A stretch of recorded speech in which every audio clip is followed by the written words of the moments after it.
Little close. Hope you guys don't mind my smoothie. You bring one for us? I wish. If I'd have known, I would have. How's everybody doing? Good, all right, good. Yeah, good. Good. A little warm. It's good though. With Terrence back and healthy, just what has he been able to do the last couple of weeks and provide in that room, that on the field, off the field, and in a room that's kind of changing this year? Yeah, I think it's been good to have T-Ferg rolling around again out there on the football field. I thought he's made some nice plays for us.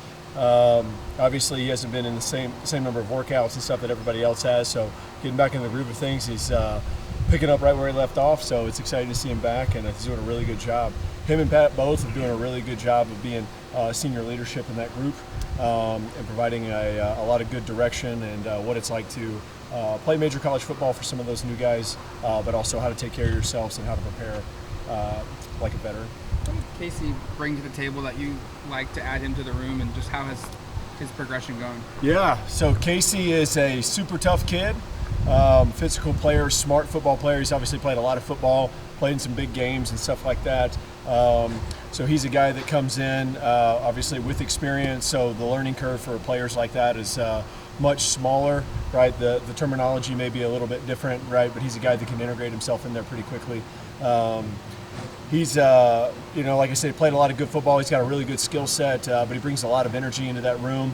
And then last year we played with some guys that had played a bunch, and so to have another one in the room right there that can compete and then, level up our depth, right, and potentially even be a starter and stuff like that is fantastic. How did he get on your radar? Did you know him before this last year? When did you start kind of seeing him, seeing his film?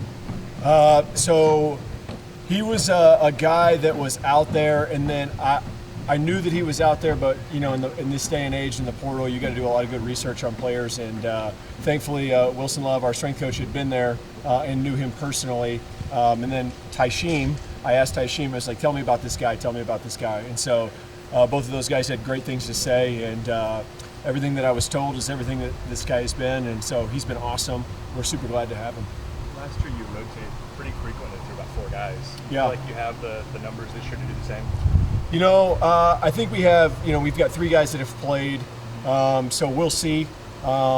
We'll see how that works out for us. I'm not sure just yet. I think even to this point in camp, heading into Saturday, it'll be interesting to see how it still plays out. So I don't know what we're willing to say just yet. I think we're still learning our team and how the dynamics all fit together. But I do think that we've got some guys that can play and help us go win some games. So we'll see. How does Will's offense, particularly now that it's more almost game planning, season planning, compared to what Kenny was doing in terms of, he's had a pretty good number of 12, even 13 at times last year, compared to Will's probably a little bit more 11 based, I would think. I think that any good play caller, any good coach is going to put their best grouping out there, or whatever they think is going to help them convert in that particular situation. So I think that if you look at UTSA, like they had a phenomenal group of wide receivers. So for them to take those guys off at times, like they were 11 and 12 quite a bit. Last year, right, we got big in some certain situations that provided, personnel mismatch advantages and stuff like that. So do we still have some of those elements? Absolutely. Does it look a whole lot different? I think there's certainly definitely his flair that exists within this offense, right? But I think the core principles of what we do and how we do it still exist. I was just going to ask, how has Kenyon come along? I know you mentioned you had 3 guys who've got experience. He doesn't, but obviously has some of the tools. Where does he need to improve maybe to join those guys? You never know. I mean, freshmen are always fun and interesting, right? There's always these high hopes for whenever they've come in, and he's done a great job. He's a super talented kid. He's a super smart kid, super high character. He's everything that you could want to coach. So he's continuously developing, and guys like those other 3 being around there showing him how to grow and how to develop. Him being here in the spring and learning this stuff has been really, really good. So I'm really excited about where he's headed. Where is he going to be for us come this season? Hard to say at the moment, but I think he's doing some really good things. Where is he as a blocker? Because sometimes for the freshmen, that can be the hiccup. Yeah, freshmen, especially guys that played wideout, right? Those guys, it's hey, it's a little different. Mateo looks a little different than those high school corners.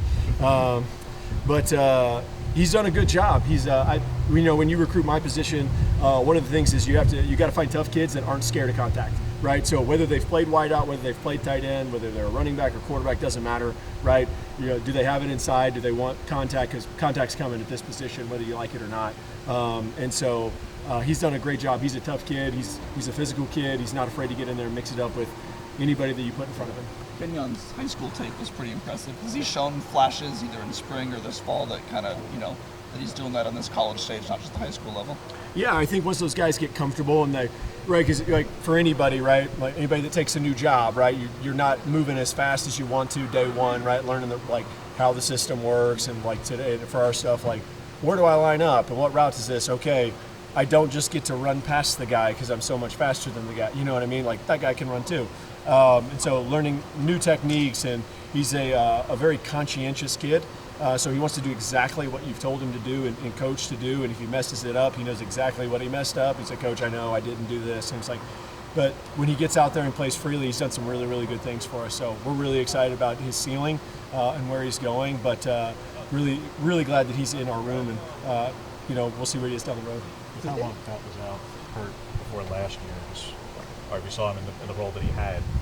Now that he's been back on the field for this period of time, how much more does he offer you now? Where with last year he was mainly in the H kind of role.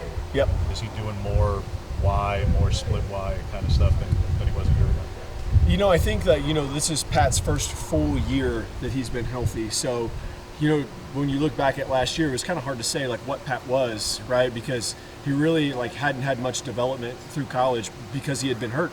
And so he wasn't even in spring ball last year, right? He was getting healthy coming into fall camp and the back end of fall camp. So, we didn't really know the kind of player that we had. And so now that you're seeing him, you're seeing his skill set blossom, right? And you're seeing a guy that went from, hadn't played college football in 2.5 years, right? To a guy that's you're watching a whole bunch of new skills develop and stuff like that. So his ability to play in multiple places is certainly growing.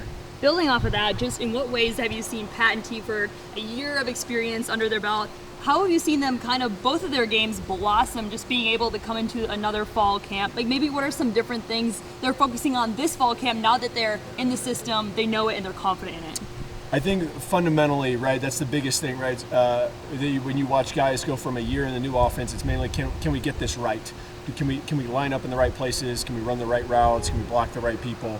How well are we doing those assignments, right? And that's going to come down to a lot of fundamentals, especially when you play really good teams, really good opponents. And so I think the biggest leap that we've seen from that last year to this year in those guys is how technically sound that they've become, right? So watching them grow in hand placement and route running and fundamentals and all this kind of stuff, and the way that they catch the ball, maneuver defenders, all this kind of stuff, that stuff's really, really, really grown and been a lot of fun to watch. Last question. I know you guys had Mateo out there at tight end for a couple snaps during the spring game. Has he ripped there at all since then? He's an impressive individual, right? I think that if you wanted that kid to play quarterback, you could probably figure out a way to do it. He's super smart, super tough. If I had an option to keep him out there a little bit more, I probably would. But he's doing a good job. I think good guy. Manager. Yeah, I love Ben. I think we'll see what he does right now. Kind of like Kenyon, right? He's digesting the entirety of a pretty complex defense. So you can't stunt him on one side, of anything to slow him down just to say that we're going to do something else with him. So I'm sure that we're going to find something to do with him at the moment. But we feel pretty good about where we're at tight end depth-wise as well. Thanks, Coach. Appreciate you. Thank you. Appreciate it.